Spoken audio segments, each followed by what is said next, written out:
Alô! Sejam bem-vindos para mais uma live aqui que fala com você, Leandro Diniz. Nós estamos ao vivo, em definitivo, aqui para você na Twitch, no YouTube. Então, independente de onde você escolher nos assistir, nós estamos ao vivo. Então, para você que está aqui na Twitch, aqui embaixo, todos os links das nossas redes sociais. Então, já segue aí, acompanha o conteúdo. Cada rede tem o seu conteúdo em específico, então, pô, é importante que você siga, que você esteja aí. Demorou? Se você está no YouTube, link na descrição. Leeot, nosso moderador, tá aí. Big Gamers tá aí. Mustache do Game, salve, salve, meu guerreiro. Seja bem-vindo ao Leeot Live Show. Deixa eu dar uma olhada no YouTube aqui rapidinho. Eu preciso pôr o chat aqui na tela porque não tá aqui.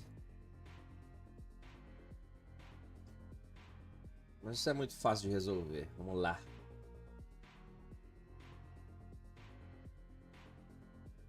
Ó que beleza, ó. Pronto, tá feito.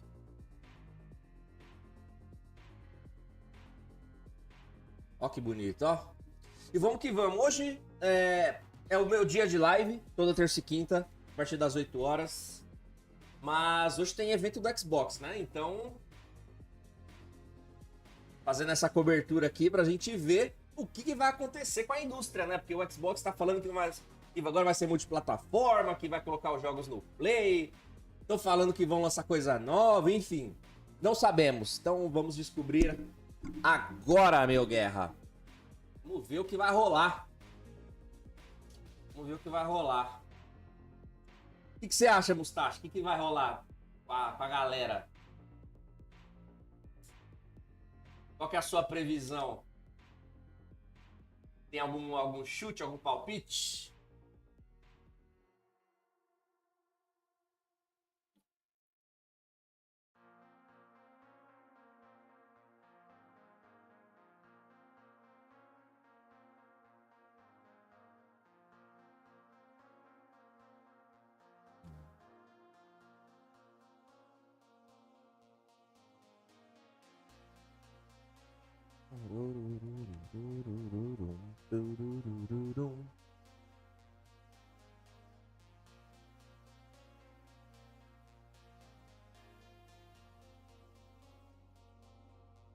Pô, eu só não tô achando o lugar que tem que ver, né? Tô achando o canal da galera replicando a parada.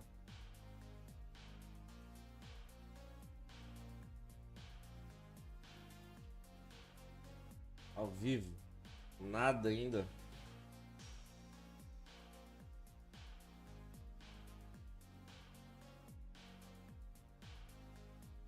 Nada ainda, nada ainda.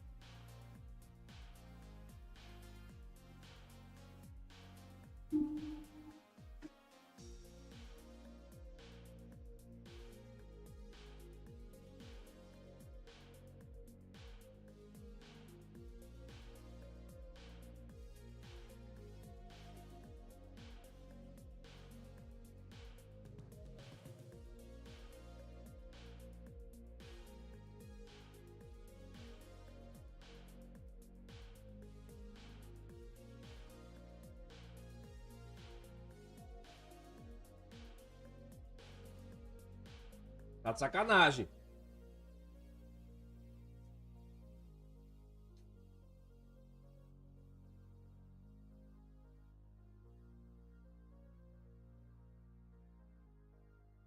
Mas aonde tá essa porra? É um vídeo! Porra, não é uma live, é um vídeo, caralho, que merda. Deixa eu tirar meu óculos aqui. Deixa eu tirar lá a música. Vamos lá. É um vídeo, maluco. É um vídeo, porra.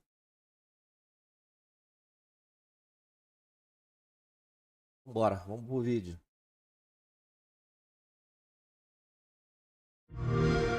Hello and welcome to the official Xbox podcast. I'm your host, Tina Amini, and we have a very special episode today, as you can probably tell by the fact that I'm joined by Phil, Sarah, and Matt. Welcome.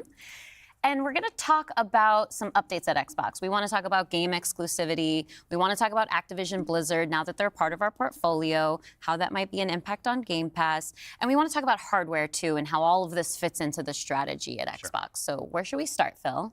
Well, when we originally had planned for the show, starting back in December, I think we probably would have started with Activision Blizzard, maybe talked a little bit about the exclusivity with some of the news coming up, and then hardware. Beleza. But we've had some unforeseen news that has come out. So let's just go and tackle the exclusivity question, because I know it's on the minds of a lot of people. We hear from the community, and that's an important input for us. So we made the decision that we're going to take 4 games to the other consoles. Just 4 games. Not a change to our kind of fundamental exclusive strategy. We're making these decisions for some specific reasons. We make every decision really with the long-term health of Xbox in mind. And long-term health of Xbox means a growing platform, our games performing, building the best platform for creators, reaching as many players as we can. We're always looking to learn as a leadership team and to grow. And we think this is an interesting point in time for us to use what some of the other platforms have right now to help grow our franchises. So we're going to do that. So these 4 titles, what are they? Can you say? I'm not going to name those games. The teams that are building those games have announced plans that are not too far away. As we know, game teams put a lot of energy into their announcements with the partners. So I don't want to take anything away from those teams. So I won't be talking about the titles specifically, but I think when they come out, it'll make sense. Can we say if either of those titles are Starfield or Indiana Jones? They are not Starfield or Indiana Jones. Well, what was the criteria in how the team was thinking about selecting those 4 titles? Let me start a little bit outside of that, and then I'll get to the 4 specific games that we're talking about right now. Because the fundamental decision driver for any decision that we make, anything we're going to talk about today, is the long-term health of Xbox. That we're running a growing platform that is reaching more players, that our games are having as much success as possible. And I do have a fundamental belief that over the next 5 or 10 years, exclusive games that are exclusive to one piece of hardware, are going to be a smaller and smaller part of the game industry. And that's not some great insight, because if you look at the last 10 years and what the biggest games are today, it's a natural place. Whether it's one console and PC, multiple consoles, mobile console and PC, you see big games landing on multiple platforms. And we want to be a great platform for creators that are trying to realize that potential. But now back to the specifics of the question on these four specific titles. We looked at games that are over a year old. So they've been on Xbox and PC for a while. A couple of the games are community-driven games, new games, that kind of first iterations of a franchise that have reached their full potential, I'd say, on Xbox and PC. There's always growth. Franchises that we obviously want to continue to invest in. Part of having the ability to continue to invest is that the businesses behind those franchises continue. We think it's important that these service-based games that have communities behind them, that they can have confidence that they're going to exist in the future. So 2 of them, kind of community-driven games that will end up on other platforms and give us the ability to continue to invest in them. We think that's great for the business and great for the communities, more players to play with. I'd say 2 of the other games are smaller games that were never really meant to be built as kind of platform exclusives and all the fanfare that goes around that. But games that our teams really wanted to go build, that we love supporting creative endeavors across our studios, regardless of size. And as they've realized their full potential on Xbox and PC, we see an opportunity to utilize the other platforms as a place to just drive more business value out of those games, allowing us to invest in maybe future iterations of those, so sequels to those, or just other games like that in our portfolio. And when we don't damage Xbox and we can grow our business using what other platforms have and to help us with that, we're going to do that. And that's really the story behind these 4 games. And last thing I'll say, looking forward, I think there is an interesting story for us of introducing Xbox franchises to players on other platforms to get them more interested in Xbox. We think there's a good brand value for Xbox there. So 4 games, no promise beyond that. So if you're on those other platforms and you see these 4 games coming, please don't take it as some signal that everything's coming. It's not. Okay.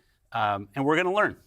So when you are thinking about the future and this concept of live service games, games that can benefit from bigger audiences, new audiences, how does that apply to future titles and how you're applying that criteria there? Yeah, there's really no fundamental change to how we think about exclusivity. We just came out of Developer Direct, which was an awesome show, where we showed great games that are coming to Xbox and PC and cloud, which really makes them accessible to hundreds of millions of people. So it's this kind of, we're really focused on a couple platforms and what's going to show up there.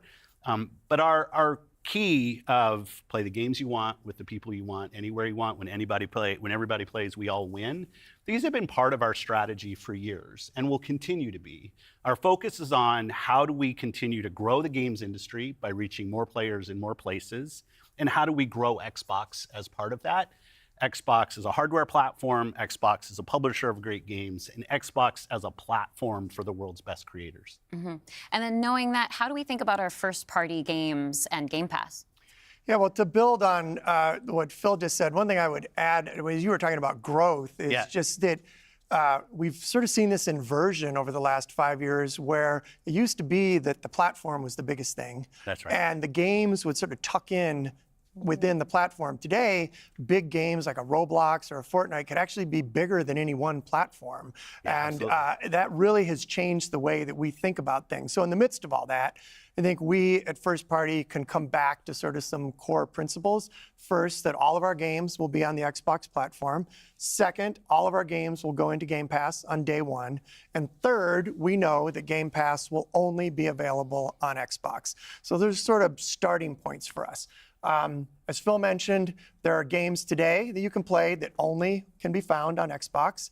And at the same time, we want to bring more of our games to more players. So we're going to continue to look at that. Kind of moving aside, though, from some of those and thinking more about what does it really mean for the player, to me, the 2 key things are cross-play and cross-save. Those things allow us to deliver on the promise of Xbox, which is play with your friends where they are, play on the devices you want, play the games you want. So that is really only possible at a practical level when you know that your saves and your player are going to be able to move across all those parts. So not all of our games today are necessarily built to take advantage of that. There still will be some games that don't. As we bring more teams into the Xbox family, there's some catch up to do as we get there. But that cross-play, cross-save is like so fundamental to what we're doing, and I think is something that we as First Party get such a good benefit from being so close to the platform. Yeah, absolutely. I mean, that's one of the things, like you said, all of our games are always in Game Pass. And so I'm excited to announce, with the coming together that we had with Activision Blizzard King, that Activision and Blizzard games are coming to Game Pass, starting with Diablo 4 on March 28th, which I'm super, super excited to share today. And it's all part of our commitment to make Xbox, the Xbox experience, and the games that we build as widely available as possible. So now the 34 million Game Pass members can all enjoy the fantastic experience of Diablo 4. Amazing. Can we come back to the point, Phil, you mentioned at the top, this isn't really a change in strategy for us. Can you recap for me how it isn't? Yeah, and I thought both Matt and Sarah did a really nice job of talking about what we're doing on Xbox, where we're going.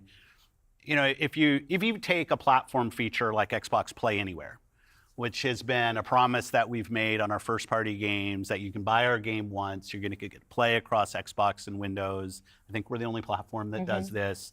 That makes it possible for you not only to play with your friends wherever they are, but to know that you actually have multiple entitlements to the games. I think that's a technology I would love to see applied to more platforms. But it is this view that people are going to play Xbox in multiple places. Whether it's play the games you want with the people you want, anywhere you want, whether it's content, community, and cloud, whether it's when everybody plays, we all win. Like, we've had different taglines, different strategy, kind of words that we've used, but always with this view that Xbox is a platform for creators who want to reach the most players. Our investments in xCloud, our investments in franchises like Minecraft and now Call of Duty and other large franchises so that we learn how to build those. This has been a strategy that we've been on for, I'd say, a decade. It's not about one device. It's not about games in service of a device, but rather the devices that people want to play on should be in service of making the games as big and popular as they possibly could be. Because really a healthy creator community on Xbox, a healthy creator community in gaming all up is the thing that all of us as game players should be voting for, because that's the thing that will lead to the best long-term success and growth in this industry. And my understanding, just from listening and learning from you three over the past few weeks, just understanding what's happening with Xbox, is that we see trends with player behavior where people are playing on multiple devices. That is the reality. And we have put some games out on multiple platforms before. So my understanding is that that's been good for players. How does that come back to the business with all of that in mind?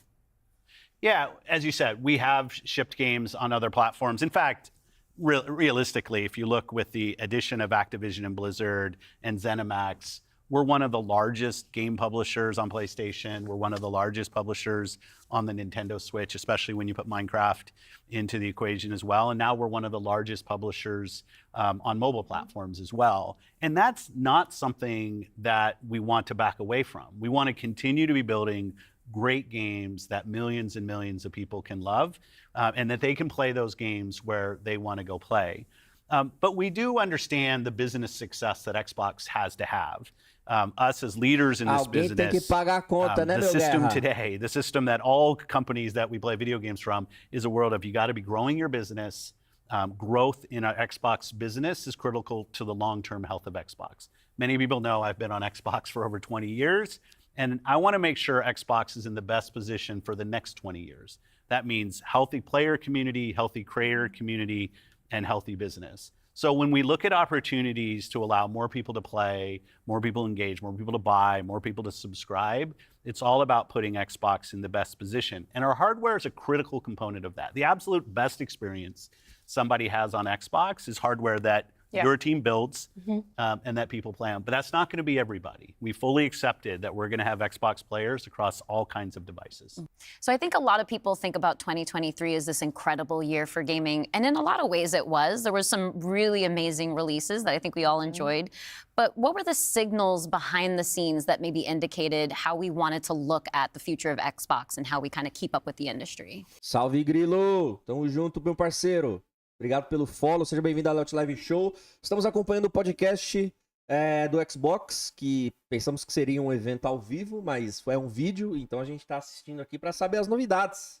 Se não vai mais ter jogo exclusivo, se eles vão abrir as pernas. Então a gente está acompanhando aqui, meu irmão. Seja bem-vindo.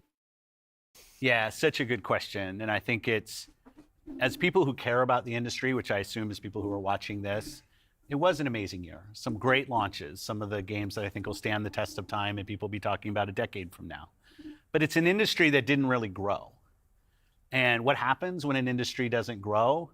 You end up with some job eliminations, which we had. We had even our own hard decisions to make about building a sustainable business for ourselves, but in no way were we alone in that. When you think about a healthy industry, I want players who believe that they will find the best games on the platforms that they love. I want people who invest their careers in working here to feel like this is a place that they can be successful. And that really is down to being part of an industry that is growing. If you listen to Lisa Su, the AMD CEO, she'll say that AMD-powered consoles are likely to decline in 2024. I think there's an amazing set of games coming in 2024, but if we don't get to growing as an industry, the industry will struggle. And today there's really two choices on how do you grow the industry. Do you say I have a fixed number of players, the players that we have today, and do I find new ways to monetize those players to get more money from the players that I have? Or do you think about how do I expand the business I have by finding new players and adding those to the base of players that already play? Our focus on Xbox for the last decade has really been on that latter point of how do we make sure Xbox is growing for our players, growing for our creators, so those people are finding success on our platform, which will grow the Xbox business and put Xbox in a position to be very strong for years and decades to come. Matt, earlier you were talking about these growing gaming communities, how they're incredibly large, and comparable on such a different level when we think about console audiences. Like you mentioned Roblox, you mentioned Fortnite. So how are we're obviously thinking about our responsibility, our hardware responsibility is supporting the growth of gaming communities. How has that actually shown up for the players? Are there other games we can speak to from our portfolio? Well, as Phil mentioned, I mean, two of the biggest ones for us, Call of Duty and Minecraft, I mean, they are driven just from the bottom up by the communities of people that play those games, which is so great. I think about it, for the player community, it comes down to where are the friends, where are the people you play with, and then equally important is where have you built up your library of games, right? Where have you invested? Where's that library? I think those two things probably are some of the biggest influences on where people choose to play and what devices they choose to play. Yeah. When we think about, on the other side, the developer side,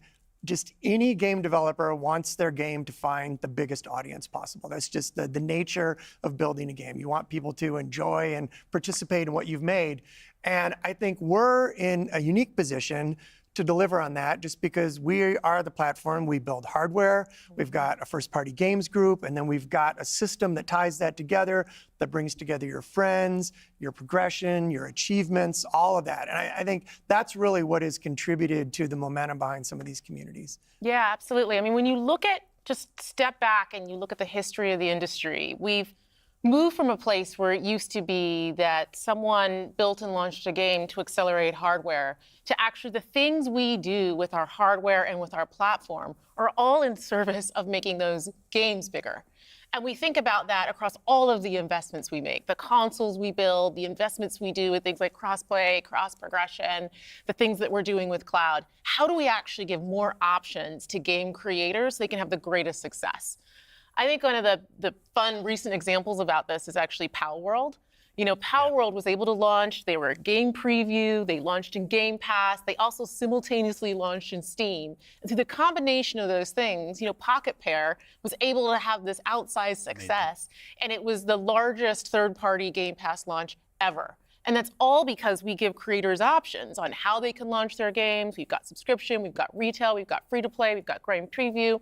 We have the consoles, we have our experience on PC, and they can access all of those things. And when we step back and we just look at the performance of our platform all up, we know it's working. We're at the highest level of users on console, the highest level of users on PC, the highest level of users on cloud ever.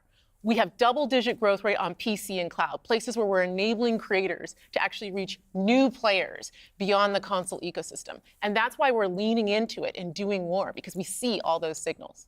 So we're talking about the role that hardware plays for creators, for the games and those communities. What about the role that hardware plays for us as a business, for Xbox? When we look at our hardware, it really is, and Phil said this earlier, it's where you get like the most flagship seminal experience of Xbox.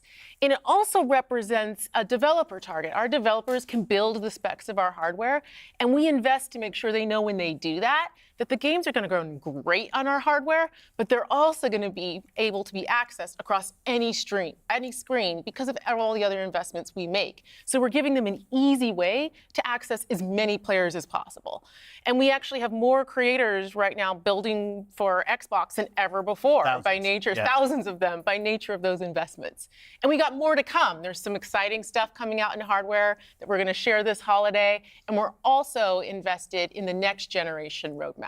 And what we're really focused on there is delivering the largest technical leap you will have ever seen in a hardware generation, which makes it better for players and better for creators and the visions that they're building.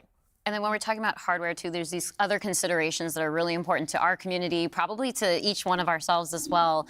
When you talk about library, because I want to dig in on that a little bit more. As we talk about cloud in the wider entertainment industry, there's conversations about streaming. How is that impacting how I own my content that I've invested in? So what can we say about our stance around game preservation?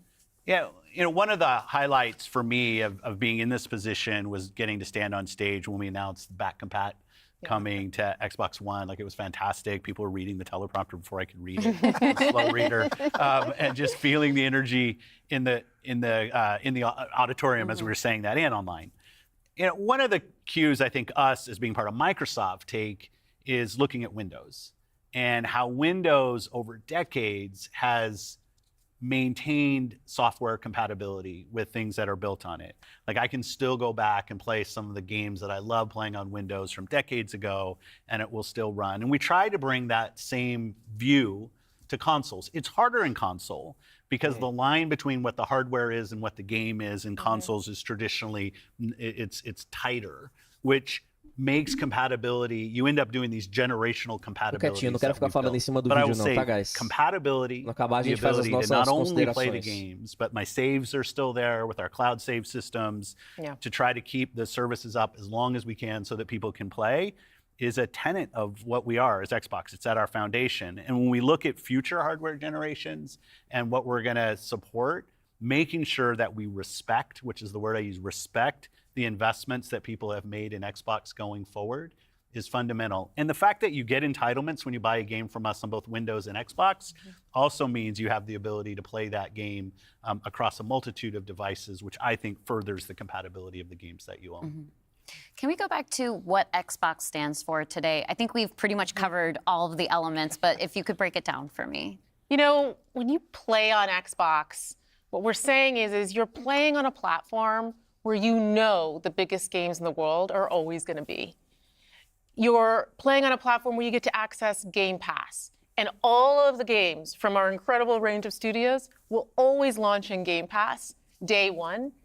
And you're playing on a platform that's dedicated to you, like player-first features, cross-play, cross-save, cross-progression, backwards compatibility, being able to play your games in your library anywhere you want because of the investments that we make in cloud gaming. And so you're playing somewhere where you're investing and you know you get to take the games forward with you and across all of the screens where you are. Isso é um And I think diferencial. most importantly, Xbox is a place where you know when you're investing in Xbox, you're investing somewhere that is dedicated to making games more successful and creators more successful so that they can invest more to bring even better experiences to you all of the time.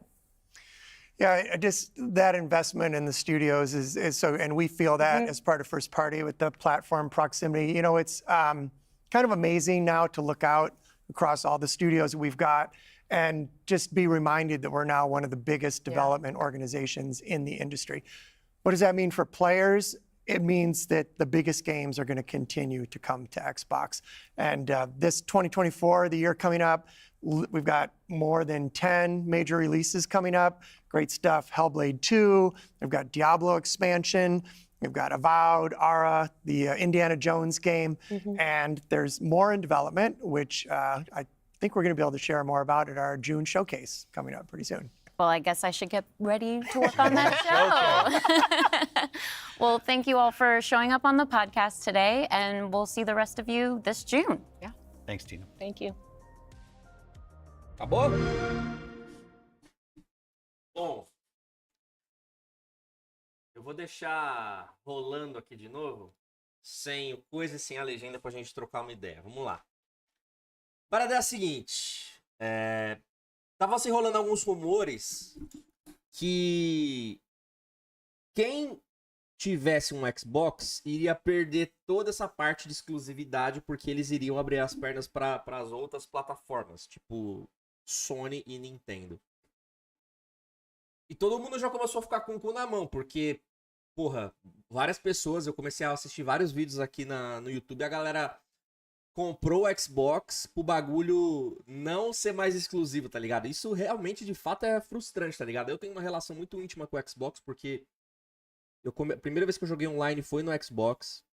Eu conheci os meus melhores amigos no Xbox, então eu tenho, assim, momentos incríveis de nostalgia, momentos que eu não esqueço, que foram muito legais, de gameplays, de momentos, de resenhas, de oportunidade de estar com pessoas incríveis dentro do Xbox. Então, pra mim, é uma plataforma, como a moça falou, é um lugar onde as pessoas vão investir ali pra você ter a sua melhor experiência. De fato, pelo menos pra mim, aconteceu. Desde 2020 eu não tenho mais o console, porque na época eu tive um problema com o PC, eu precisei vender o videogame celular pra poder ter o PC pra eu trabalhar. Não é esse aqui que eu tenho hoje. Então eu não tenho mais Xbox, eu sinto muita falta de ter um. Porque às vezes ficar aqui no PC cansa. a minha cadeira não é tão legal, então dói as costas, dói a bunda, dói tudo. Então, pô, seria legal ficar deitado no sofá jogando um game, como sempre foi. E aí eles resolveram fazer esse podcast pra, de fato, esclarecer o que é verdade, o que é rumor, o que é mentira. E bom, resumindo, eles não vão transformar todos os jogos em third party. São 4 jogos só. Então, de toda a plataforma, de toda a biblioteca do Xbox, eles vão colocar 4 jogos para ir para as outras plataformas. Qual que é a justificativa deles? 2 jogos são... Eu anotei aqui, ó.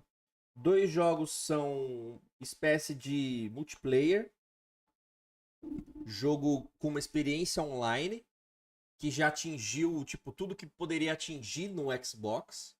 E outros 2 jogos são jogos de plataforma. Eles não falaram quais jogos são. Isso foi o que eu anotei que eu entendi aqui. Então isso já é, tipo, é uma estratégia até... Agora que você entende o contexto, tendo em vista que eles têm que pagar a Activision, é uma estratégia até inteligente. Pô, você pega um jogo, você deixa ele... Sei lá, chega um jogo multiplayer. Um jogo que você pode... Sei lá, vamos supor, Sea of Thieves. Sea of Thieves atingiu o potencial máximo. Pô, legal, não tenho mais pra onde ir, mas eu preciso continuar ganhando dinheiro. Então eu vou expandir a minha base de players. Como? Eu coloco ele em outras plataformas e eu aumento a minha base de players. Porque dentro do Xbox já deu o que tinha que dar. Então, de fato, é uma estratégia razoavelmente inteligente. Eles falaram também muito sobre o Game Pass. O Game Pass vai continuar do jeito que tá. Jogos exclusivos da Activision Blizzard vão começar a ir pro Game Pass, Day One. E o primeiro vai ser o Diablo 4. Acho que eu perdi a data aqui. Deixa eu ver. Aqui, ó. Vou colocar aqui. Aí, aqui, ó. A mina fala aqui a data. Ó, Diablo 4 vai vir pro Game Pass. Acho que 25 de fevereiro, um bagulho assim, mano.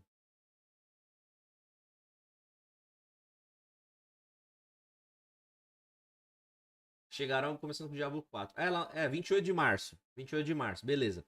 Então, a partir do dia 28 de março, os jogos da Activision Blizzard, da aquisição que a Microsoft fez, eles vão começar a fazer parte do Game Pass. Então, o Diablo 4 vai ser o primeiro jogo. Então, cara, assim, se a Microsoft quisesse ser muito fusona, ela botava tudo isso aí que tá pra vir exclusivo. Que se foda, mano.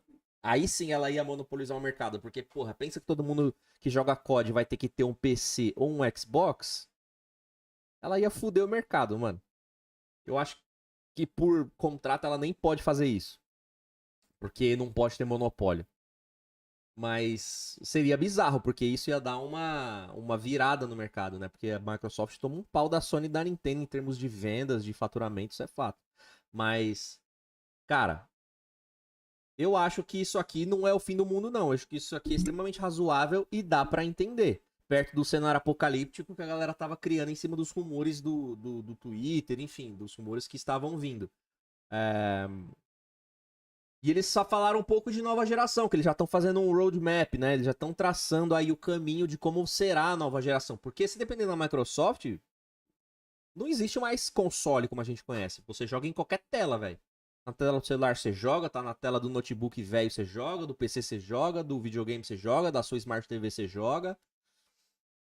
Tudo pelo investimento que eles estão fazendo no cloud game, né? Então você tem o Xbox Play Anywhere, que eles falaram também. Pô, imagina, você jogar um jogo, aí você para de jogar nessa tela, você vai para outra tela, você tem o save compartilhado, a sua progressão compartilhada. Eu acho isso foda, tá ligado? Enfim, a estratégia deles, eu achei super razoável, achei honesto. E faz sentido. Pelo que eles explicaram aqui, faz muito sentido. Alô, Eagles! Alô! William Dego. Grande William Dego. William Dego, porra, é o nosso... E tá rolando uma outra resenha aqui, ó. Tá rolando uma outra resenha que eu quero compartilhar com vocês, ó.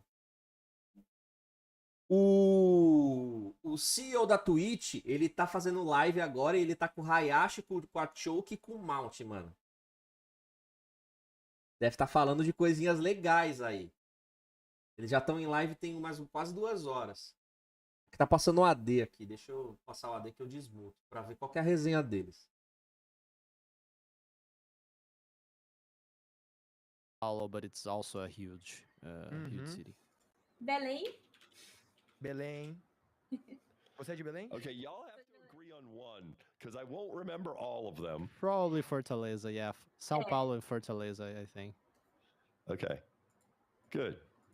Salvador. Fortaleza. Ah. I see I it think you now. can use like the locations Coldplay came to Brazil to decide where you're going. That's a good Just idea. follow Coldplay. There Yeah, we just go. follow Coldplay. Yeah. Right. Yeah. All right. Fortaleza. That sounds perfect. I'm already thinking now. Beach. It's going to be a long trip. Era beach. It is. Olha o bigode. Porra, o cara tá sem Yeah, câmera hoje. É um Probably velho do should stop Rio, in Will Argentina Gomes. too. Yeah, Yeah. I never went to All right. Argentina, but it's everyone says that it's a beautiful country as well. Yeah. Yeah. All right. Well, thank you very much. This has been great. Thank you Thank so you very much, much. Dan. Thank you for taking the time to hear us Yeah, and being so right. transparent in the answers. and so Thank on. you It's very like much. answering all our questions. We know that it's not that easy of a question, so thank you very much for your time. Hello. Ah, o velho do Okay. Rio aí, ó. And I appreciate sorry. you doing this in English. Alright. You speak English much better than I speak Portuguese. O velho do Rio. So you should not feel bad since I don't Esse speak é um velhão do Rio, mano. O cara é CEO da Twitch, So, mano. Parece o thank you, meu and tio avô I com que apologize fuma to the crack. communities. Mas tá bom. I know it is challenging, and it'd be better if I could speak a little Portuguese. We can try to teach you some words like There you during the go. call. Yeah, it's a hard language for sure. It's So definitely harder so I than should English. I should introduce myself. Sure. I'm Dan. DJ Clancy is my Twitch handle. And for those Cachorro who haven't figured latino, out, uma I'm the CEO zona of da Twitch. porra. And I also stream. I try to get on once or twice a week. This week, I might get on 3 times, actually. I'm busy with my day job usually, but really enjoy streaming. And when I stream, I play the piano and sing and then talk with streamers. I love hanging out and chatting with streamers. In fact, use this tool Stream Together a fair amount. Been at Twitch for about 4 years. And Segui de before volta that, lá, I was Mustache. Tamo in the junto, tech mano. Obrigado space. pelo I follow aí no Insta, velho. worked Valeu at mesmo. YouTube, I worked at Google. O cara colocou worked duas at vassouras na NASA parede. for a Colocou, while. mano. Um, Parece. I have a PhD Duas in vassouras na artificial parede, mano. intelligence, so you can ask Cara me é your foda, AI velho. questions. And I Cool. and when I was in high school, I was a high school and college. I was a theater major along with computer science. So have a background that kind of fits well with Twitch. Não, o cara tá completamente lelé. That's awesome. Really I awesome. was reading Crazy. earlier today that you used to work at NASA, right? You said it Mhm. now. How was it? I really enjoyed it. I was not. Some people are Ó, these o space aficionados. o They grow Shore, up o dreaming of Shorezinho do space. o Shorezinho I was do, not calma aí. that. O Shorezinho do Hayashi aqui, ó, tá craquelando, velho. Acho que ele nunca deve ter feito a manutenção desse microfone aqui. Olha isso aqui, mano. Olha a poeira, velho. O bagulho tá craquelando, tá derretendo o microfone, viado. Tá I maluco. chose it because it was a good place to go and do AI work. Cê é But louco. I really enjoyed the people there are incredibly dedicated, and it was very interesting because I learned so much. Tá muita about resenha space morta. Eu exploration. quero Call falar. this stream basically. A lot of fun. Eu quero falar when I do. switched Vamos lá, vamos pro into- conteúdo.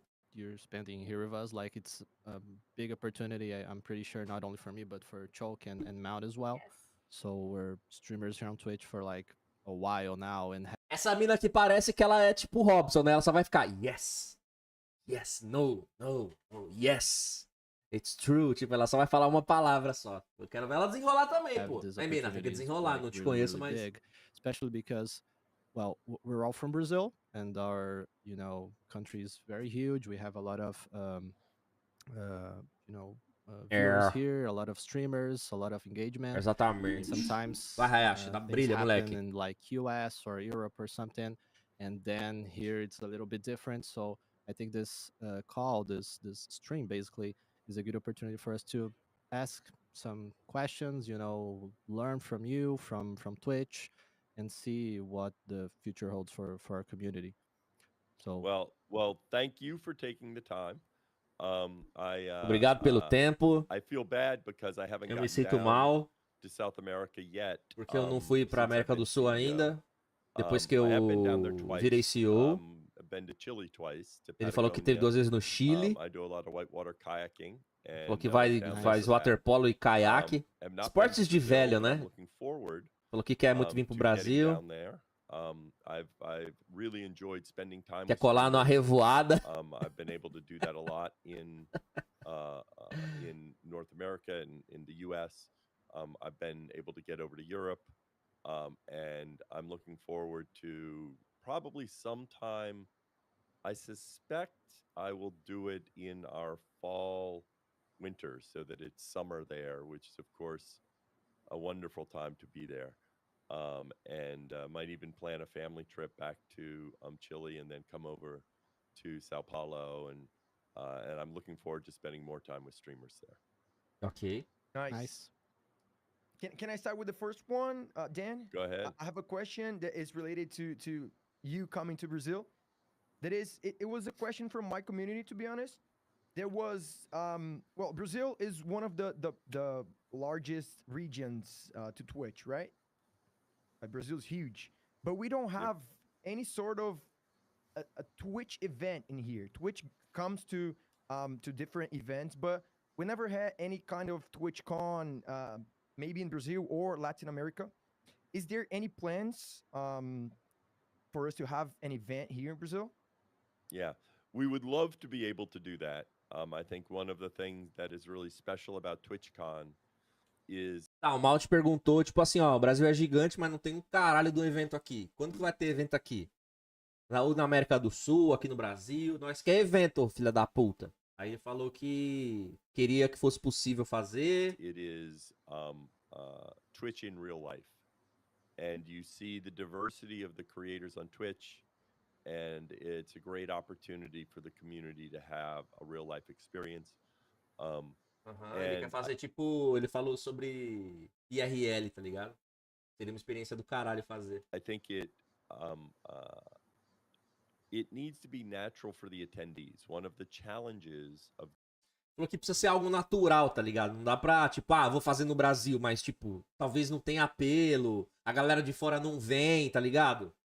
Eu tô imaginando aqui, tá? This, as you look outside of, to America and some of the other places, is, as you highlighted, in fact, I was talking with some Spanish-speaking American streamers yesterday, and really, like, a Brazilian TwitchCon is different than a Spanish TwitchCon. Because language, culture, everything else. So you can't just have a South America TwitchCon, right? You have to have a Brazilian, and then you need to do something for Spanish-speaking America. We need to figure out. Ele falou que não dá pra fazer uma TwitchCon tipo América do Sul, porque a cultura entre os países é muito diferente. E o Brasil, particularmente por ser um país muito grande, teria que ser um bagulho exclusivo do Brasil, mano. Por conta do idioma também. Então teria que ser algo pro Brasil, tá ligado? A way to do this in a way where we can run it. In general, we like to run these things break even. Because, lots of people put on events. Lots of people put on events to make money. We don't need to make money from events. But it doesn't make a ton of sense because all the money we spend comes from streamers. Aqui, ó, ele falou que só dá pra fazer um evento desse se tiver o break-even.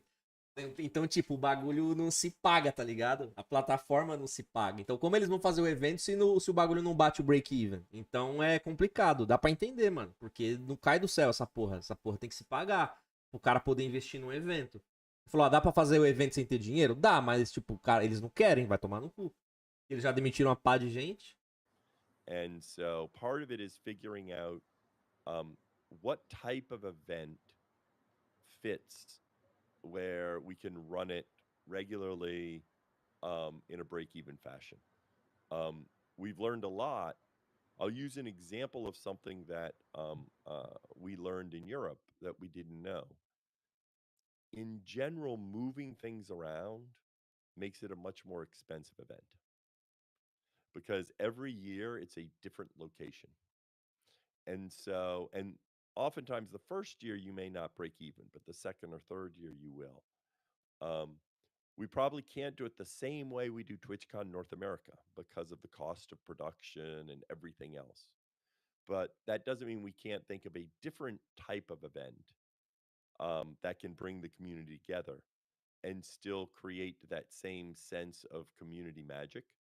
But we have to figure out what that event is because it's not just taking TwitchCon as we run it in North America and now run it in Brazil because it's just much harder to, we depend a lot on sponsorships. The sponsorship market is very different. Ticket prices are different. The whole thing is different. So we would love to be able to do it. But it's kind of like we need to figure out how we can do Brazil, Spanish-speaking Americas, something in APAC, Japan or Australia. Yeah, sure, yeah. I'll just need a minute to translate it to my community. Is it okay? Okay. Yeah, and by the way, this is what I'll do. Next time, I'll take pauses in the middle. Oh, sure, yeah. So that Alright. way you Okay. can translate as I'm speaking. Ah, ele vai Okay, traduzir. thank you so much. Okay. Thank you.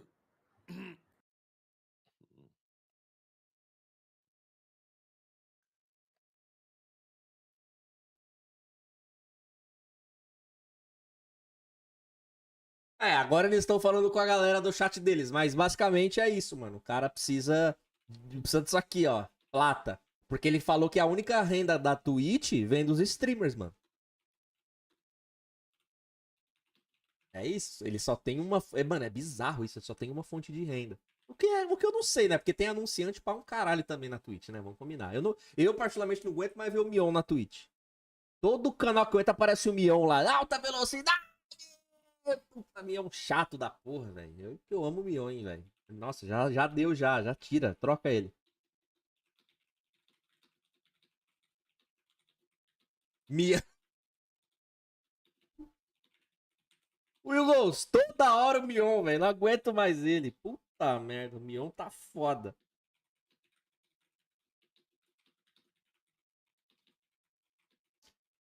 Eu também amo ele, mas toda hora eu não aguento mais, velho. Ó, se o velho do Rio pode ser CEO da Twitch, acho que o Robigol tá próximo então, mano. Olha esse velho aqui, caralho, todo errado.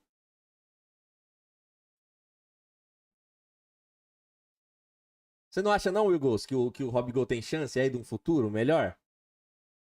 Você não acha?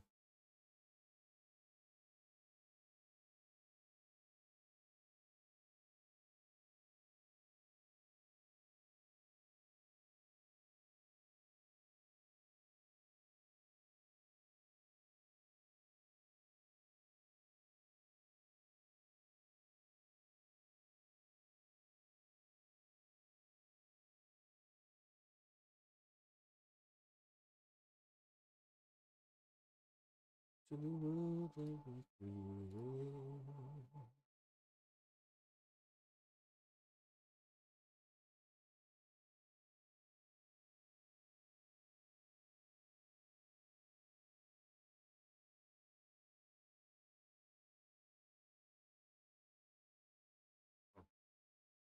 é bait do Biruleite.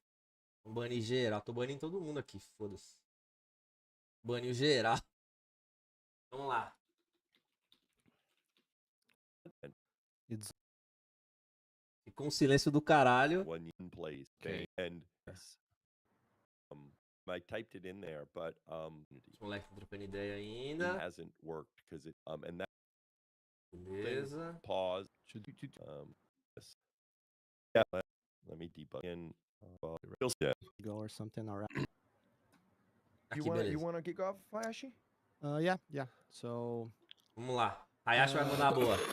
I'd like to. Caralho, o I'd velho like quase to morreu. Né? talk a little bit about the Prime sub changes that Twitch announced Vai falar sobre recently. o Prime e I as don't know if mudanças it no was sub. like 1 month ago or something around those Mhm. lines, but basically, just for people that maybe are not aware, Twitch announced recently that they're gonna have a fixed price Quase sub morreu. for Quase each morreu, mano. sub that a Cola no streamer Discord gets, aí, Virgos.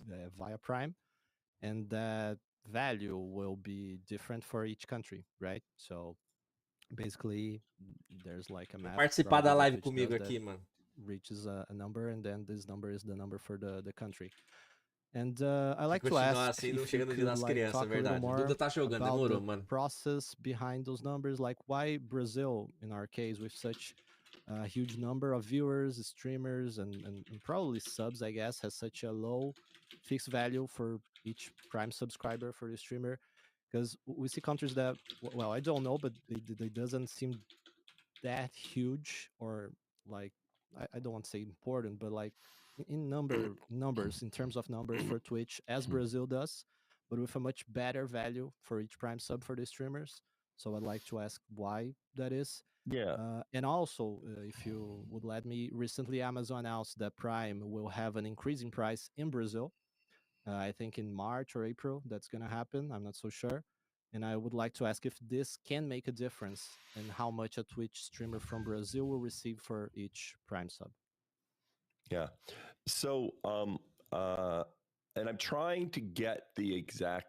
Então, o Hayashi perguntou dos subs e dos subs Prime. Falou que teve recentemente um acréscimo no sub Prime. E como que isso vai afetar o Brasil? Tipo, por que que aumentou? E, enfim, ele perguntou isso. Numbers of what the payout was before in Brazil and what the payout was after the change. Okay. First, in general, it's a little confusing because your payout for a subscription is the revenue share, but then there's also fees that are applied, for example, mobile fees and other things, right? So yeah, it is not just 50% of the price. Okay. Now, I want to try to get the exact numbers for Brazil. Porra, é essa, filha da puta? Pô, desculpa aí, mano. Apertei o botão errado, velho. Caralho, arrombado. Using, but Seja bem-vindo ao mata-mata da maior competição. Meu. Ô, caralho, filha da puta. Pera aí. Aqui o botão do mouse e volta tudo aqui. Using. Mano. Seja bem-vindo ao mata-mata da maior competição de futebol do planeta. Você está na casa da Champions. O nome disso aqui é futebol.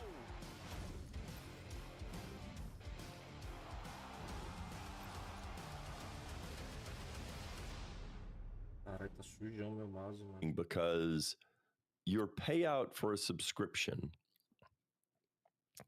is the revenue share, but then there's also fees that are applied, for example, mobile fees and other things, right? So yeah, it is not just 50% of the price. Okay. Now, I want to try to get the exact numbers for Brazil, but in general, we tried to have the fixed price not all that different from what streamers had previously been getting. Okay. That we're at the 50-50 rev share. Okay. Because we didn't want to have a big impact. Ô, caralho!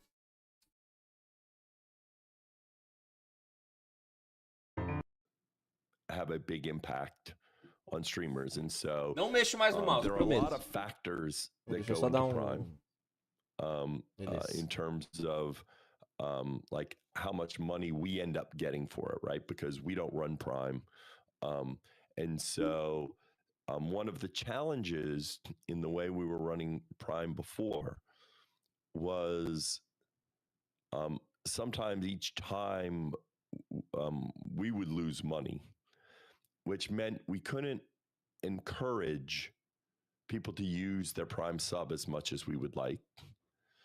And then we also had problems where, and it may be for you, Hayashi, for those streamers that were on 70/30, there is that we're on historical 70/30 agreements. Actually, should I pause right now? I realized I wasn't pausing. I think it's fine. I think it's you fine. Can Yeah. continue, Keep going. Okay, good. For them, there was a meaningful change because we had based everything off of the 50/50 and tried to make sure we didn't have a big delta from that. And this also now allows us to look at the subscription price as an example and make sure we have the right subscription price. The Prime, when we lowered the subscription price in Brazil, which we did a year ago, which in Brazil it ended up, I think, working out well because it opened up communities to a lot more people because the subscriptions were Tá nevando, mano. Ó, é verdade mesmo, ó. prior to that. O Ghost pegou a boa, mano. Probably the biggest Tá change in nevando lá no Prime velho, mano. was when we lowered the subscription price, because when we lowered the subscription price, the Prime payout came down. Yeah. And that was a much bigger delta than what's happening from this change.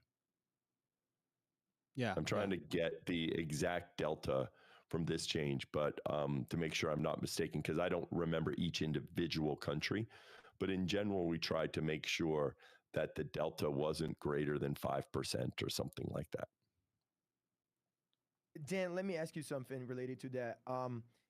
Losing money with Prime was a Twitch strategy, right? To increase its market space, to increase communities and to get more streamers to stream at Twitch, wasn't it? At one point, maybe. I don't think we understood the economics of Prime when we first figured it out. We just picked something. Okay. Prime doesn't Prime does not grow Twitch. Really? The thing that grows Prime doesn't grow Twitch at all. But the thing that Twitch grows helps to grow Twitch are Prime, creators. right? Say that again. Twitch helps to grow Prime. I think there are, for some users, and this was true for a little while, where actually I think there was a period where a Twitch subscription was more than the Prime subscription in Brazil. Is that true? Yeah. We would get more money, or people would spend No, more money. meaning the if money- you wanted to buy a Prime subscription, that was much- less than the cost of a Twitch sub. And you will get all the benefits that he had. It was more than Right. double the price. The a tier 1 sub on Twitch in Brazil was like 2 times the price of being a Twitch Prime subscriber. Yeah. That's when Right. we had the Prime boom and people started Yes. getting a lot of money from Twitch. Yes, and so that happened in Brazil. That wasn't intentional. That's because we didn't know what we were not smart when we set our subscription prices. We set our subscription prices based upon our US subscription price. And then we just translated it. Very few services do that. Most services look at an individual market. The result was it worked really well for Brazilian streamers because of Prime. Because in fact, it's as you said, I should buy Prime because I get a sub and it's cheaper than getting a sub. So I should get everything else for Prime if I'm a Twitch user. That was never the intention, and it was just in Brazil where that effect was occurring. Okay. Yeah, And it I was think really because our subscription prices were much too high for the Brazilian market. for sure. And I think that this created I would say a culture in Brazil that the Prime is really strong. So people here, I don't know the numbers, I don't have the numbers, but I think that most streamers, probably all of these streamers, have a big part of their subs coming from Prime. So like this recently this change that you guys announced like last month, that they were gonna have a fixed value for each prime, even though, as you said, probably doesn't have a big delta looking into the perspective of the 50-50 Twitch subscribers. It can in the end, like looking at the big picture, have a big impact for the streamer, because a lot of the subscribers come from Prime. So I think it's Yeah. I don't know, it's probably our job as well, but also from Twitch, to make this start to change. Like, how do we make our viewers go from Prime to tier 1, tier 2, or tier 3 subs? Mano, right? Like, o it's a meu challenge Voice for us Mod and Twitch as pifou do well, I nada, think, and velho. especially in our region, because of this culture that Que was merda, velho. already Parou like de funcionar. in our E aí, country Beletão, from beleza? early on, you know. Yes, yes. You're highlighting we had this, as you say, culture or behavior pattern that was created in Brazil Lá vem. because the pricing didn't make sense. DJ Pigarro, né? Yeah. Mano, cu. And this is one reason why we, gave, 5 or 6 months from the announcement before it's taking effect, is exactly as you said, Hayashi. We need to change behavior, because if somebody in the past said, "Oh, I'll get a Prime subscription and use that as opposed to subbing,"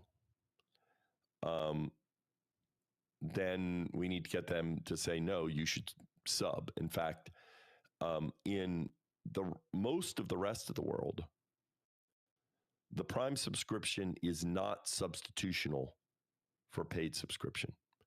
They tend to be used in cases where somebody would not be giving a paid subscription. Got it. And the Prime is just sort of extra. Okay. And it was being used as the main one, right? Yes. That in fact it became this habit of a primary means in Brazil, whereas in the rest of the world, not always the rest, but in most of our developed markets, Nossa, a internet desse velho tá it só was o a fubá, trial mano. thing. You would use your Prime sub on those creators you just were kind of checking out, and that if you were a payer, right, you would not use it on the people, on the communities you were most attached to. It would be something that you could try out, or on certain bigger creators that you weren't as attached to. So agree completely, Hayashi, and figuring out how to get the communities to change and evolve is absolutely Eu não something. sei quem é ninguém The aí. problem is, Então, o velho Malboro é o CEO da Twitch. Esse é o Hayashi, que é de COD, caralho. O Mount, aqui é só BR. Essa mina aqui é BR também, mas eu não sei quem é ela. Nunca ouvi falar. A famosa não conheço. E aí eles estão perguntando um monte de coisa pro velho. Tipo, mano, e aí? Quando é que você vai dar mais dinheiro pro Brasil? Fazer um evento no Brasil? when you have what I will call E por aí is, vai. you get in this place that's not stable in terms of the economics of the business. At some point, you have to rip off the Band-Aid and get to the business that makes sense. And that's why we want to tell you in São, tudo BR advance, tirando o velho. right? So you can plan, but just keeping doing the same thing Aí eles estão dando a pressão no velho, entendeu? doesn't end up Pra arrancar dinheiro do velho. working. Sure. But so with Amazon increasing the price of Amazon Prime, Twitch Yeah. Prime, the Prime thing in Brazil, this does not affect at all the It cuts could that over streamers time. get? No, Okay. it could over time. It doesn't do it right away. That's why we are going to adjust prices. Okay. Got But with them increasing the price of Prime, okay, then that might end up meaning that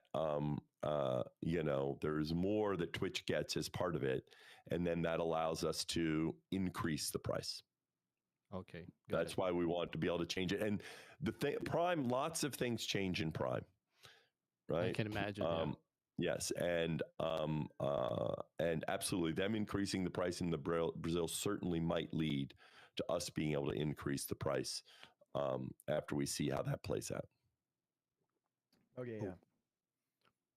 All right. So I have one more question about subscriptions. Can I question something? Ah, Of course, yeah, go Same ahead. Vai lá, question. manda bala. Não, manda bala, manda bala. Manda bala. me ajuda rapidinho. Sorry. I want to speak about the Pix, né? The bits and subs. Streamer, fala pra ele assim. Ele vai, he's gonna traduce for me, right? Traduz. Streamers geralmente preferem doações via Pix e via não do que o subs e bits. Aí eu queria perguntar o que ele acha disso, sobre preferir o Pix, e se vai haver alguma... se vai ter algum ajuste no preço dos bits pro Brasil. Quer mandar ou eu vou, Rai? Pode mandar bala. So she's saying that we streamers used to prefer getting donations instead of subscriptions or bits, because if someone sends us like $5, we get $4.90 instead of like $1. So what she said is, what do you think about this? About us preferring to get donations, and is there gonna be ever a change in bits pricing in Brazil? É isso, né? Yeah. Isso. Se tem algum ajuste, né? Yeah. Yeah. We've always supported our streamers' ability to get their community to offer patronage directly through other venues. In fact, that happens quite commonly in Brazil. That puts pressure on us to make sure that when we are involved in the transaction, it adds more value to the creator. In the end, when you go through a third-party donation service, they really have no expenses for the service they're running, except for the credit card processing fees. So they can take a very small cut of whatever that is, because they're not paying for streaming. They're not paying for anything else. So for us to run our business as we do things on Twitch, we need to make money while you make money, right? And so I don't think, we set the exchange rate for bits some time ago. I don't think that we would change that rate. We can work to offer features that get more people to give money. Cara, o cara deu uma engasgada agora, malandro. Friction when you send someone off site. And it's not as integrated into the experience, right? So when you get cheering, you can get acknowledgement of that, or a pinned chat, or other features. So the fact that we still let you do it directly, and like we are supportive of that, and we don't have any plans to change that, means that it puts pressure on us to drive more value from those products where we take a percentage. So maybe the solution would be having more benefits to the subscriber and the cheerer, instead of like increasing the percentage to the streamer. Like making people prefer to like subscribe to a channel instead of giving the same channel like $5 via a third party. Basically features, right? Like good features. Yeah, features. Parece o sogro do Didi, o velho do Rio que tosse pra caralho lá, o rei do pigarro. Take money out of their pocket, right? That's our job, to create more features that get people to take more people and more frequently. to support the creator. Yeah, ok. Entendeu, Choke? Sim, entendi. I understand.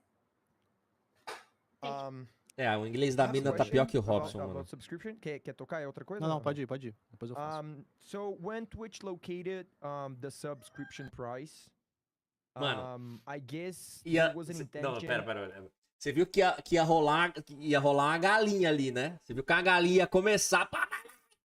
Alguém mutou o mic na hora. Quer ver, ó? People to take more people. Entendeu, Choke? Pode ir. Depois eu faço. Ó a galinha, ó a galinha. When Twitch located the subscription price, I guess there was Alguém an tem uma galinha em intention casa, velho. of maybe increasing the Tem uma amount galinha of em casa. subscriptions to a channel, right? Because when you make it cheaper, more people would try it out. And I mean, at least for me, what happened is that the price went lower. We got less money from subscriptions, but the amount of subscriptions is kind of the same. Like, not many more people are subscribing to Twitch channels. Is it true? Is it true in my case, and maybe in Brazil it's different? Like, maybe Hayashi has a different, or Choke has a different perception in this situation, or is it what happened? Like, Yeah, we hold on didn't one reach second. what we expected. Hold on, I'm sending a message to someone to confirm something I'm about to say. All right, yeah. Just to add what Mount said, like for me it was kind of the same as well. Like I got an increase of probably around 15 to 20% of subscriptions, but the down in revenue was much higher. What is Yeah. like 65% or something, probably. I around think those for lines. many of you, the change that affected you from a bottom line was actually Prime. Yeah. for So sure. let me explain what happened. Yeah. Overall, it did work that in Brazil, that the amount of new subscriptions made it that more money was coming in from users. Okay. Okay. Yeah. That is what now that there were countries like in Europe where it didn't have the effect we had hoped. Got it. Okay. But in general, the way to think of it is when it was just a small change, it didn't have as much of a difference. So like in Spain, I believe, where the change between what it was before was like 15%. And it didn't make up. But in Brazil, in Latin America, it actually benefited in terms of bringing more money in overall. The thing that made it difficult, in particular for Brazil, was that there was all this, what I'll call all the Prime money that was just pumping in because it was so, exorbitantly priced. Okay. And the amount of extra money that came in didn't compensate for how much Prime had been subsidizing the Brazilian market. Got If it. that makes But sense. do you think that the new sub price in Brazil was like correct? Maybe at the time, because at the time, if I can recall it correctly, the Prime price was around 990 reais, and the sub was 790 reais. But now Prime is going to 1990 reais, almost 20 reais, and the sub is still the same. Like, obviously we don't want to have a big increase, but maybe the math doesn't cop right now like it would like 3 years ago, 2 years ago, I don't know. No, that is why the math, it's certainly the case, for example, in I'll take the most glaring example. Right now, we're pretty confident that the cost of a sub is too low in Turkey. Turkey, it's very low in terms of cost of a sub. And there are various reasons why it ended up. And we need to adjust that because a lot of things have changed in the last 2 years. The exchange rate has changed significantly between the dollar and other countries. There's been inflation. The amount of inflation in different countries is more or less. And so it may absolutely be that. Mano, deixa eu pausar aqui. Tem várias contas que ficam me assistindo. Eu não sei se é robô, o que é, tá ligado? Eu não sei o que é, mano, mas dá vontade de banir geral, tá ligado? Resumindo, mano, os caras tá falando de dinheiro. Ele tá falando que o Prime mais atrapalha que ajuda. E que a receita dos caras cai porque o Prime paga muito pouco. E é isso, os caras querem mais dinheiro, velho. A parada é dinheiro. Como que a plataforma... Ó, o próprio CEO falou, mano.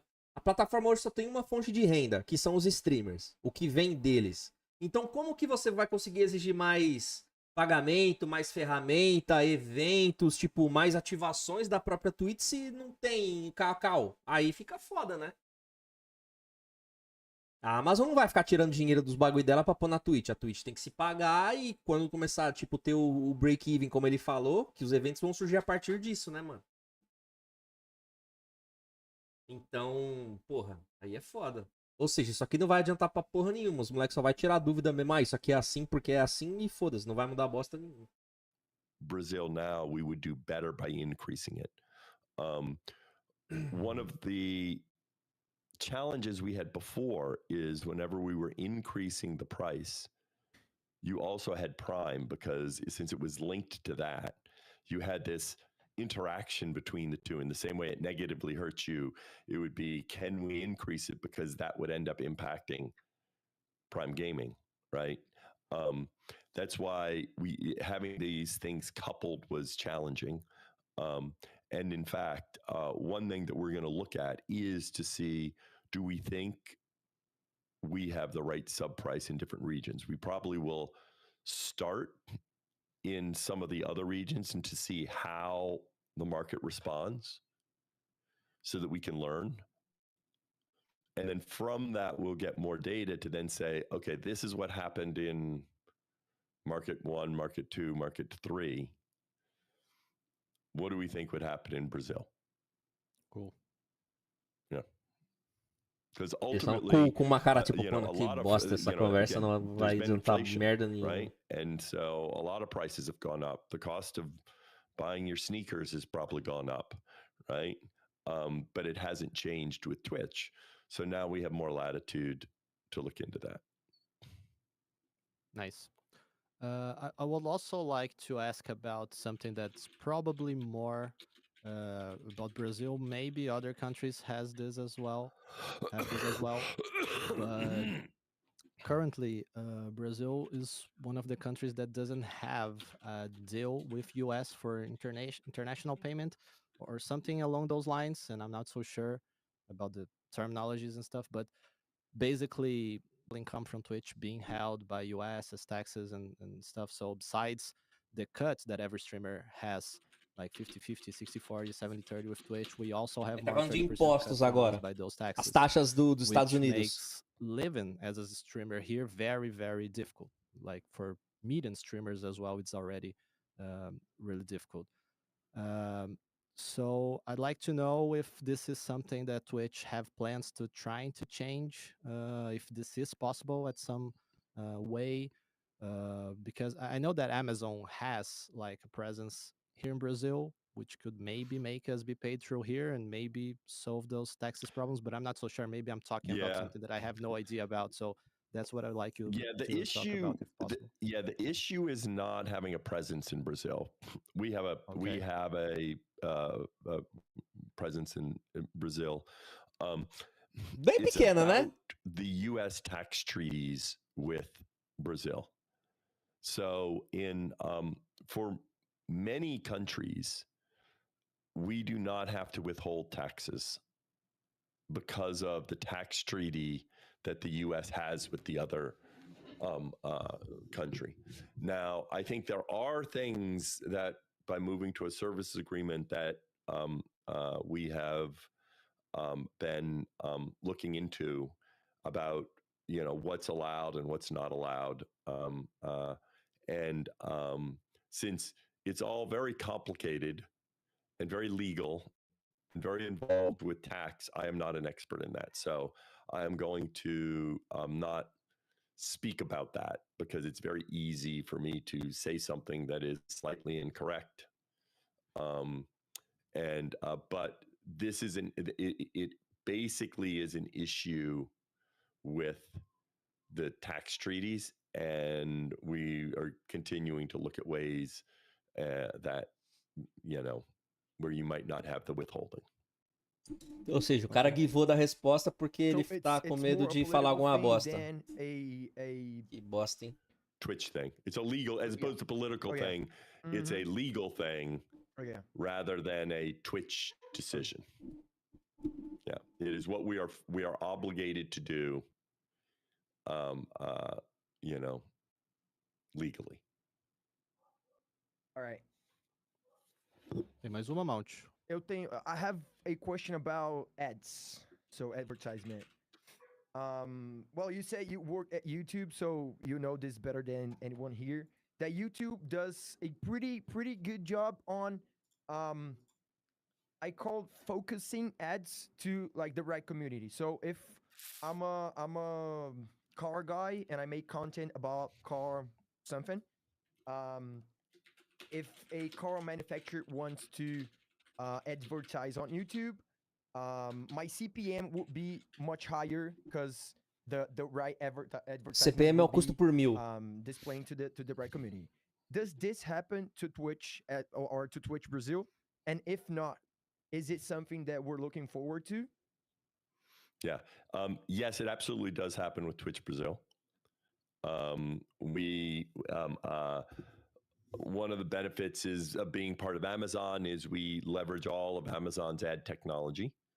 And I think Amazon now has moved to where behind Google and Facebook, they're probably number 3 globally in terms of ad business. It is the case, and it is the case that advertising is different, and it's different on YouTube too, versus say Google search. Okay, Google search in general is your search term is very actionable in terms of an ad. If I'm searching for a digital camera, people know that I might buy a digital camera, and so they pay a lot more for that. Okay. YouTube, much like Twitch, doesn't have as much intent at the moment that someone's doing it. So it's a little more about who you are versus what you're doing. Yeah. Okay. Now, a big part of this working, though, is scale. That, in fact, the bigger your ads business, the more ads you can get, and then the more targeted you can get. Which is one reason why, in the long term, being part of Amazon will help us. And as Amazon launches other ads products in Brazil, so for example, I don't know, in the US, I know they've moved to where now they have ads as part of Prime Video.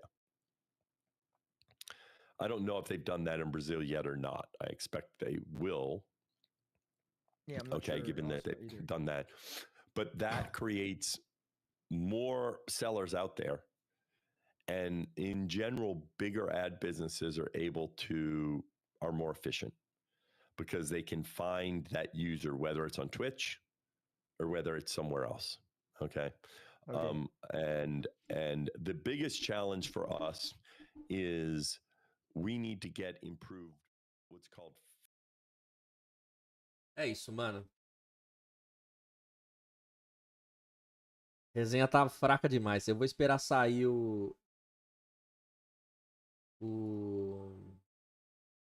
Caralho, mano, tá tudo falhando aqui. O Discord reinicia, o navegador reinicia. Os outros dois navegador cracha, para de funcionar, ó. Crashou de novo. Tá foda, tá foda.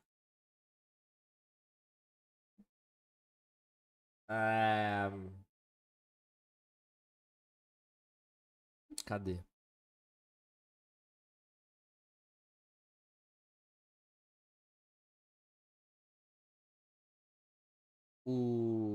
provavelmente o Hayashi deve fazer algum vídeo disso, né? E aí quando sair a gente faz aquele react bolado. Mas é isso, mano. Isso aqui foi um conteúdo extra. Porque de fato eu não sabia, eu acabei vendo antes de começar a fazer o evento do Xbox que eles estavam ao vivo com o CEO da Twitch, então que eles iam perguntar, tirar dúvidas, enfim. Então, legal pra gente também ter uma ideia. Mas o ponto foi o evento do Xbox. Já falamos sobre, eu vou pegar isso aqui, vou subir no canal também. Espero que vocês estejam bem. E talvez mais tarde a gente continue a live aí, umas 8 e pouco eu volto pra gente jogar, fechou? Grande beijo, valeu e falou.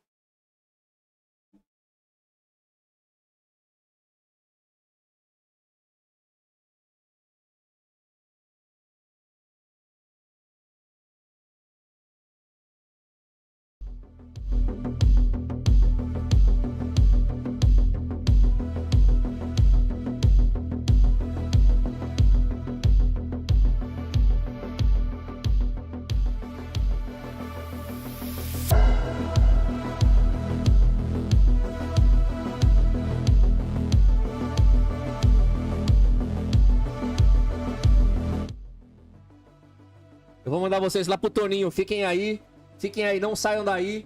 Vamos chegar no canal do Toninho mandando aquele salve. Chuva de amor no chat dele. Tamo junto, valeu e falou!